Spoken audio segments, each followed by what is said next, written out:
Budget से उद्योगपतियों का काफी उम्मीद है। गुरुग्राम के उद्योगपतियों की मांग, इंफ्रास्ट्रक्चर पर दिया जाए ध्यान। नमस्कार, स्वागत है आप सभी का हमारे चैनल इन्फो डेली हब में।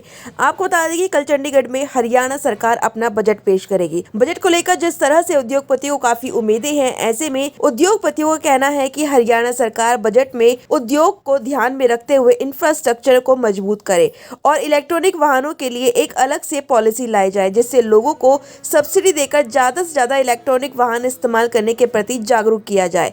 वहीं छोटे उद्योगों को बढ़ावा देने के लिए सरकार एक ऐसी पॉलिसी लाए जिससे उनको जगह मिल सके या सस्ती दरों पर किराए पर कोई भी उद्योग को स्थापित करने के लिए जगह मिल जाए।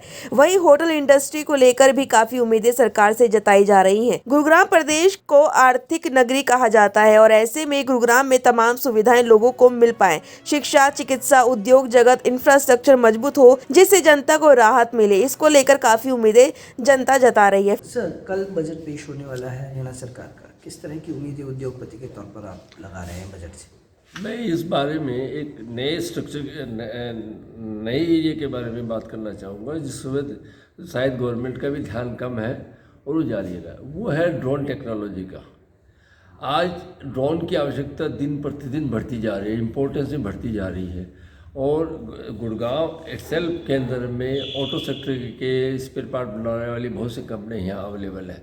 तो गवर्नमेंट को एक ऐसी पॉलिसी लानी चाहिए, एक ऐसी बॉडी लानी चाहिए जो कि इस बारे में नॉलेज अवगत कराए और जॉइंट वेंचर कराए, टेक्नोलॉजी जॉइंट वेंचर कराए, जिससे ये एरिया बहुत आगे जा सकता है और हम अपनी रिक्वायरमेंट के साथ साथ हम बाहर की रिक्वायरमेंट भी पूरी कर सकते हैं।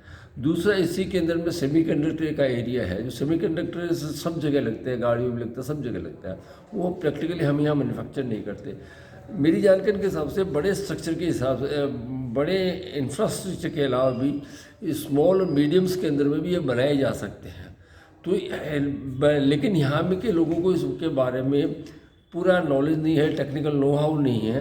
तो इसको डेवलप करने के लिए ध्यान देना चाहिए और बॉडी बनानी चाहिए जिससे कि लोग जुड़ें और ये एरिया काफ़ी आगे बढ़ेगा और गुड़गांव इसके लिए बहुत ही उपयुक्त जगह है।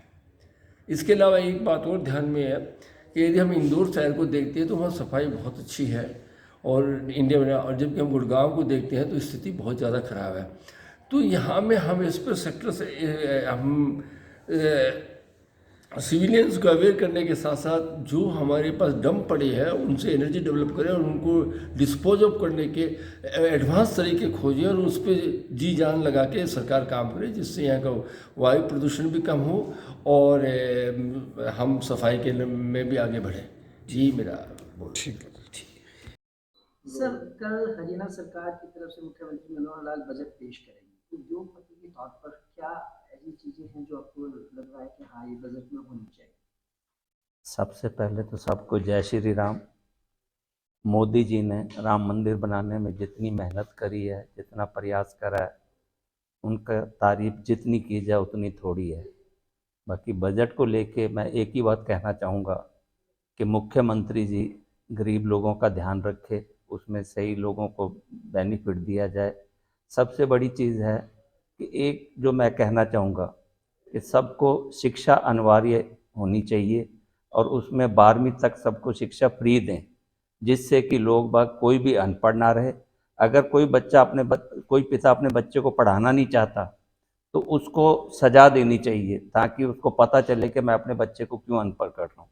आज जब सारी फैसिलिटीज़ गवर्नमेंट दे रही है तो ये फैसिलिटी सबसे अच्छा है, बजाय कि और कुछ बांटें। और दूसरा मैं कहना चाहूँगा कि जैसे इंडस्ट्री अपना व्यापारी है, सारी ईमानदारी से टैक्स भरता है। जब वो 70 साल 80 साल के बाद वो कमाने लायक नहीं रहता तो मेरी सरकार से प्रार्थना है कि उसको कुछ ऐसी पेंशन बनाए, जैसे उसने टैक्स भरा तो उसके हिसाब से उसको देखते हुए कुछ पेंशन का जुगाड़ किया जाए। सर, इसके अलावा आप एक पुराने उद्योगपति हैं और गुरुग्राम को उभरते हुए देखा है। किस तरह से देखते हैं कि अभी इंफ्रास्ट्रक्चर में और कितनी संभावनाएं हैं, कितना और इंफ्रास्ट्रक्चर होना चाहिए? देखो, इसमें तो मतलब बहुत काम है जो काम करने का है।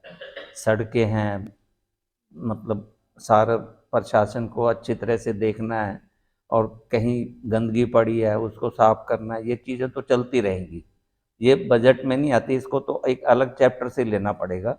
मेन बजट में जो है जैसे इलेक्ट्रिक गाड़ी है इसके ऊपर बढ़ावा दें, इलेक्ट्रिक में कुछ छूट दें, जगह जगह चार्जर पॉइंट लगाएं जिससे कि लोगों को लगे कि हाँ भाई हम धुएं से राहत मिलेगी, हमारे को पोल्यूशन से राहत मिलेगी। इलेक्ट्रिक गाड़ी को मेरी सरकार से प्रार्थना है कि वो उसको बढ़ावा दे और जितना हो सकता है उसमें उनको कोशिश करे कि जो रिलीफ दे सकते हैं वो दे, और हर पंप के ऊपर कंपलसरी कर दे कि ये चार्जर पॉइंट होना चाहिए। तो सर होटल इंडस्ट्री हेल्प करती है इकॉनमी में, जीडीपी ग्रोथ में, एंड ओवरऑल हम चाह रहे हैं कि सरकार हमें एक इंडस्ट्री का दर्जा दे और इंफ्रास्ट्रक्चर पे इन्वेस्टमेंट्स आएँ जिससे और टूरिस्ट हमारे हरियाणा में आएँ और हमारा देश भी देखें और हरियाणा भी देखें।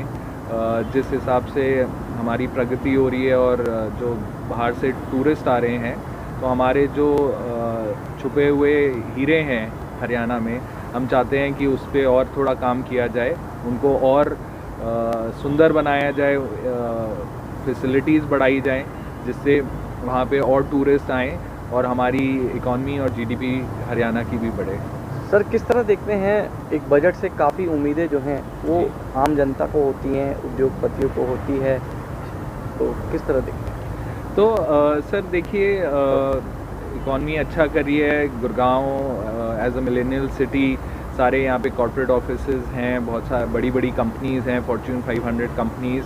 तो सरकार अच्छा काम कर रही है, काफ़ी अच्छा काम कर रही है और हमारी यही उम्मीद है कि सेफ्टी सिक्योरिटी को लेके और इन्वेस्टमेंट हो, इंफ्रास्ट्रक्चर, जैसे मैंने कहा कि जो आने वाली कंपनीज़ हैं, जो एंटरप्रेन्योर्स हैं, इंडस्ट्रियलिस्ट हैं, स्टार्टअप कंपनीज़ हैं, इंडिया इज़ बिकमिंग बहुत ही अच्छी अपॉर्चुनिटी और प्लेटफॉर्म मिल रहा है यहाँ पे लोगों को अपना काम शुरू करने के लिए। तो हरियाणा में भी आके लोग इन्वेस्ट करें, उनको अपॉर्चुनिटीज़ मिले, एक सिंगल विंडो फैसिलिटी मिले जहाँ पे आसानी से लोगों को रजिस्ट्रेशन में और ओवरऑल फैसिलिटी में मदद मिले, उससे और लोग आएंगे, इन्वेस्ट करेंगे और हमारा हरियाणा और अच्छा निकल के आएगा। फिलहाल के लिए इतना ही। ऐसे ही तमाम अपडेट जानने के लिए जुड़े रहे हमारे साथ और जाने से पहले चैनल को लाइक, शेयर एंड सब्सक्राइब करना ना भूलें।